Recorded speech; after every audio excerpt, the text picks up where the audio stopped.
সারাদিনের খবর নিয়ে আমাদের নিয়মিত আয়োজন আজ সারাদিন, সঙ্গে আছে ইমদাদুল হক। জাতীয় ঐকমত্য কমিশনের প্রশ্নের ধরন নিয়ে প্রশ্ন তুললেন বিএনপি মহাসচিব মির্জা ফখরুল ইসলাম আলমগীর। বললেন, কমিশনের সংস্কার প্রস্তাবের সুপারিশ মালায় কয়েকটি দলের বক্তব্যের সঙ্গে মিল রয়েছে, যা নিয়ে জনমনে প্রশ্ন উঠেছে। অন্তর্বর্তী সরকারকে নিরপেক্ষ ভূমিকা পালনের পরামর্শ দিয়ে মির্জা ফখরুল বলেন, সুষ্ঠু ও গ্রহণযোগ্য ভোট আয়োজনে প্রয়োজনীয় সংস্কার শেষে দ্রুত নির্বাচন দেয়াই তাদের প্রধান লক্ষ্য হওয়া উচিত। ভোটারের বয়স 16 বছর, প্রার্থীর ন্যূনতম বয়স 23 বছর করতে জাতীয় ঐকমত্য কমিশনে প্রস্তাব দেবে জাতীয় নাগরিক পার্টি এনসিপি। আগামী নির্বাচন গণপরিষদ নির্বাচন হওয়া উচিত বলে জানান এনসিপি নেতা। সংবিধান সংস্কার কাজ শেষ করে একটা নির্দিষ্ট সময় পর এই গণপরিষদই আইনসভায় রূপান্তরিত হতে পারে বলে মনে করে দলটি। বিচারের আগে আওয়ামী লীগকে নির্বাচনে অংশ নেওয়ার সুযোগ না দেওয়ার দাবি জানিয়েছে খেলাফত মজলিস। 8 দ্বিকক্ষ বিশিষ্ট সংসদে একমত হলেও প্রাদেশিক ব্যবস্থার বিরোধিতা করেছেন লেবার পার্টি। আর কমিশনের সহসভাপতি আলী রিয়াজের প্রত্যাশা, রাজনৈতিক দলগুলোর সঙ্গে আলোচনার মাধ্যমে দ্রুতই জাতীয় ঐক্য তৈরি হবে। আওয়ামী লীগ নিষিদ্ধের দাবিতে 48 ঘন্টার আলটিমেটাম দিয়েছে জুলাই আন্দোলনে আহতদের সংগঠন ওয়ারিয়র্স অব জুলাই। দাবি পূরণ না হলে সারা দেশ থেকে ঢাকা অবরোধের ডাক দিয়েছেন তারা। ওয়ারিয়র্স অব জুলাইয়ের নেতারা বলেন, তাদেরকে সাধারণ জীবন ফিরিয়ে না দিয়ে আওয়ামী লীগের পুনর্বাসন এদেশে করতে দেয়া হবে না। একই দাবিতে গণস্বাক্ষর কর্মসূচি পালন করেছে গণ অধিকার পরিষদ।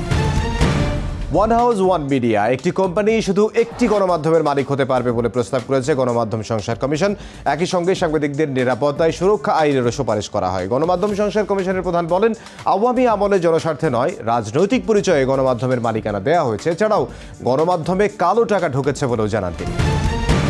বান্দরবানের সীমান্ত এলাকায় মিয়ানমার থেকে ছোড়া গুলিতে 2 বাংলাদেশি যুবক আহত হয়েছেন। পুলিশ ও স্থানীয়রা জানান, নাইখংছড়ির ঘুমধুম সীমান্তে কাঁটাতার পেরিয়ে শূন্য রেখায় প্রবেশ করেন জাহাঙ্গীর ও হোসাইন নামে 2 যুবক। এ সময় তাদের দেখতে পেয়ে মিয়ানমারের দিক থেকে গুলি ছোড়া হয়। এতে গুলিবিদ্ধ হন দুজনেই। তাদের উদ্ধার করে হাসপাতালে ভর্তি করেন স্থানীয়রা। সাময়িকভাবে বন্ধ ঘোষণার পর ধীরে ধীরে চালু হতে শুরু করেছে যুক্তরাজ্যের হিথ্রো বিমানবন্দর। সীমিত পরিসরে ফ্লাইট চালু হলেও হাজার হাজার যাত্রী চরম ভোগান্তির শিকার হয়েছেন। ভয়াবহ অগ্নিকাণ্ডের পর বিদ্যুৎ বিভ্রাটের কারণে যুক্তরাজ্যের ব্যস্ততম বিমানবন্দরটি সম্পূর্ণভাবে বন্ধ রাখা হয়েছিল। ফেডারেল বিচারকদের ক্ষমতা সীমিত করতে সুপ্রিম কোর্টের প্রতি আহ্বান জানিয়েছেন মার্কিন প্রেসিডেন্ট ডোনাল্ড ট্রাম্প। তার প্রশাসনের সিদ্ধান্তে দেশব্যাপী স্থগিতাদেশ জারি না করার কথাও বলেছেন ট্রাম্প। বিশ্লেষকরা মনে করছেন, তার এমন আহ্বানের পর টানাপোড়েন দেখা দেবে মার্কিন বিচার বিভাগ ও নির্বাহী বিভাগের সম্পর্কে।